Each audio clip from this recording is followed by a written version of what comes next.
Jason Derulo. Come on, shit. Everybody's looking for love. Oh, ain't that the reason you're at this club? Oh, you ain't gon' find a dance with him. No, I got a better solution for you, girl. I am an executive VP of A&R. I know that makes absolutely no sense to people out there, but basically what I do is I find talent and I bring it into Warner Brothers, like Jason. You think I'm talented? I think, you know what, you're not only talented, you're the most talented. Oh, right thank you now. so much. You're the number one. Yeah, this is JR. Yeah. Rotem. Hey. Hi.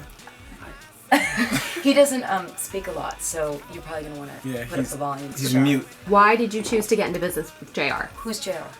This one. Oh, JR. Oh, God, you speak so lightly. I didn't know your name was JR. I thought it was TR. I met him about 4 years ago. I was turned on to him by a friend of mine at EMI Music, and they said, you got to meet this up-and-coming producer-writer. I went into his studio, and I was very impressed by this guy. He was so focused. He knew exactly where he wanted to go, had a vision for himself and his music, and I thought, this guy's a winner. Same to you, to come out and have a #1 record and following it up now with In My Head and on Gaga tour. I mean, out of the box. It's pretty impressive stuff, and I gotta say, I'm just so happy and lucky to be part of this party. It's your thing. You're killing it. I'm seeing you every 5 minutes. Seriously, I hear your song on the radio like Yeah. every 2 minutes. Like Yeah. seriously, or I remember down, and then what you said. It's just we are kind of running things at the moment. But Yeah, man. I didn't actually even know that you got an album coming out. It's amazing. Yes, Mine's called All or Nothing. It's out right now. yes, That's sir. crazy, I both just of us. capped that. I just capped that last night. That's what's up. Yes, sir. I'm gonna be sure to get yours, man. Jason Yeah, Derulo man. Looking in forward the to it. house. Jason is another example of an artist that my brother Tommy found. Tommy found, you know, Sean Kingston, Jason, Iaz, a whole bunch of people. He found Jason on MySpace. Tommy would send him my tracks and they would go back and forth. And then when Tommy showed us Jason, you know, recorded over our stuff, we were like, whoa. Truly like blown away by his voice. He was singing pop and R&B, but he wanted to push it to be even more mainstream and do a lot of kind of Euro influences and that kind of stuff. Yo, what's up? Martin from Boys Like Girls here. Got met a new friend on the road this Christmas. His name is Jason Derulo. Got a new album coming out. You better catch it. You better catch it. It's all hot. Every single track's hot. You've heard it. I'm a big fan myself, and can't wait for y'all to hear it. So pick it up. From genre to genre, it's all love, baby. Recording What You Say was a relatively painless process. Relatively. What part was painful? It was I mean, What You Say, honestly, it's, you know, that song is very, very driven from the Imogen Heap sample. You know, heard the sample, got the sample through Tommy, and some people, you know, flipped it into this track that I thought would suit Jason. The track was really, really dope. I really fell in love with it. It was really cool, and the sample was so different, so left. I mean, and I love doing things that are not, you know, the norm. I wanted to kind of create a melody that was out of the norm also, so I wanted to do something, you know, different. So I kind of used a melody that was really, really choppy. I was so wrong, so it was kind of a cool flow, I thought. I know what a great singer you are, and I think at times records can constrain you to only do this. Right. But I think you have the ability to do this as well. And that's what's It's really true. interesting about the record that's coming out, because you show more of that. What You Say was inspired by my brother. He called me, he's like, Jay, you know, I don't know what to do. I cheated on my girl, and she left me. So I was like, begging for her love back, stupid. I mean, there's only one thing you can do. So I thought that was really compelling. And people go through that every single day. When you've been working on something your whole entire life, literally, you know, just one track, this is what I want to do, with no backup plan at all. It's amazing to see everything come to fruition. I've, you know, made so many sacrifices, and, you know, I really didn't have the average life. I'm not like complaining or anything, but I didn't really live the average life. I was always into music and always into performance, so I really gave up a lot of stuff. I mean, I wasn't the kind of person who had a bunch of friends or went out all the time. I didn't, you know, go to my prom. I didn't go to my homecoming. Oh my God. Jason, I need a hug. Get over here. Give your artist a hug. Oh, what's up, man? What's going on? What are you doing? You know, just hanging out in this room. I heard a rumor today. What? Tell me. My man Jason Derulo might be dropping his album in Feb. I don't know, man. I'm not at liberty to say. What? No, I'm really happy. I really want that. I know, I do too, but I can't tell you.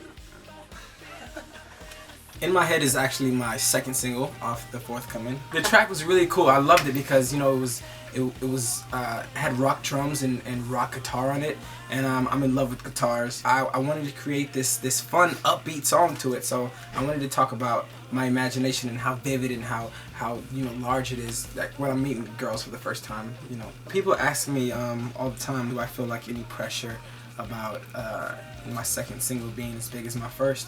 And I really didn't feel any pressure because, you know, me and JR, we really put in like a lot of the work, and I really feel confident in the stuff that we've accomplished. At the end of the day, I mean, all we can do is put our best foot forward, and it's up to the fans whether they'll like it or not. But I'm so pleased that they're, you know, being so receptive. I mean, In My Head is really doing well, and I'm blessed, you know, to say that.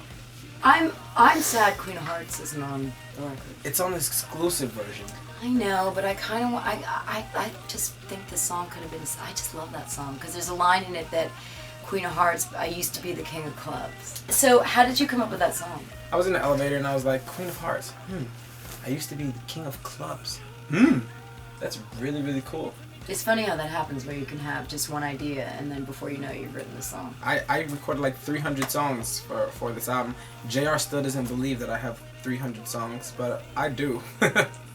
And I really went like into his archive and like all the you know, old tracks that he has. A lot of them, you know, he doesn't know that I recorded too, but he's gotten better, right? They're there.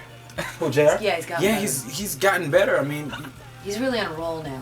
He really is. I mean, it's all because of me though. Like, It's true. Jason has one of the craziest work ethics as of an artist that I've seen. He really was the type of person, he would come to the studio, he would stay here all night recording, and then when it was done, instead of being like, oh, okay, cool, he'd just move on to another one. I mean, he really, that I guess that's how you recorded 300 songs, because he would just not stop. He would really not stop. He kind of inspired us to work harder, because he just has that fire, he has that work ethic. There's certain tracks that are really just spine tinglers, and you know, those are very rare. Most albums have album fillers, but I'm really proud to say that this one really doesn't. I mean, every song could really stand on its own, and every song could be a single. But you know, what's interesting about this album also is every song is so much different from the last song, and that's you know, a testament to JR's you know, versatility. That's a good word. Yeah. Genius. Just like, I'm here for an occasional word. Yeah, but you know, JR and I are really similar in saying that both of us are classically trained. I can, you know, do a rap track and jump on a song like Hit Me With a Text, and then do a complete total pop song like Replay. Yeah, co-wrote Replay for IS. I'm really happy with it because I think that at the end of the day, Jason as an artist is happy with it, and it represents him and what he thinks his album should be. And I think that that's really important in today's market, that when you do release an album, it's something you can stand behind and something you can sell every night. Because by the way, you're going to be singing that song forever. Right. All those songs. You're going to sing them night after night, and you're going to have to reinvent them every time. Yeah, absolutely. And you having two big artists already under your belt this year, Jason and Iyaz, and you being a part of the Iyaz record, it's a family. And at the end of the day, some of the best records were made like that. You know, whether it was George Martin with the Beatles, they were a family, they were a team. You see a lot of artists and bands that stick with the same producers because they go back to where they feel the most comfortable and where they can really express themselves. And I think you foster that environment here. What's up, everybody? It's Chris Allen here. I want to just tell you that Jason Derulo's album is coming out, and that stuff is hot. So go out there and get it when it comes out, or I'll get you. We've really grown throughout the process, the recording process. Like when we started at the beginning, we were at a point, and then, you know, throughout this 8 months, you know, there was, you know, such growth and such learning about each other. There's a whole different sort of things that go into being an artist. It's your visual, how you carry yourself, a statement that every record is adding up to be an overall kind of mission or picture or journey. And you really, in the last few months, I mean, just in your clothes, the way you carry yourself, you're an artist. And you were always an artist, but as songwriters, we're kind of taught to be smaller. And now as an artist, you can be as big as you know you are, and always knew you were. And I just hope you get bigger and bigger and bigger. Not fatter, but bigger.